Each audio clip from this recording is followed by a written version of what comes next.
kawan-kawan, video ni nak tunjuk cara macam mana setkan itu WiFi connection.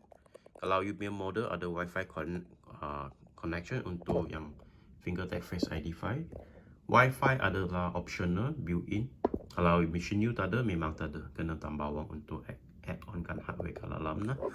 So saya ni tunjuk cara macam mana connect WiFi, tunjuk saja. Okay, simple. Masuk menu ke sini, kita ada nampak satu menu kat sini kan, tekan saja masuk menu. So kita pergi communication, you ada nampak satu wireless network. Okay, so you kena onkan WiFi. So ini WiFi dia boleh support 2.4 GHz dan 5 GHz. So you boleh jadi WiFi kat sini lah. Kalau panjang, back. Kalau banyak, you boleh sini up down. Up down. Okay, up down boleh. So kalau pilih, kalau kita tengok Equest punya office, dia ada dua kan, Equest dan juga Equest 5G Maxis. Kita guna Maxis 5G. Dia dua-dua boleh support 2.4 atau 5 GHz, dia pun boleh support. Tekan saja.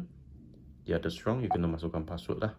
So ini saya tak payah tunjuk lah. Okay, so kalau you nak buat IP setting, you turun lagi ke bawah, ada into setting advance.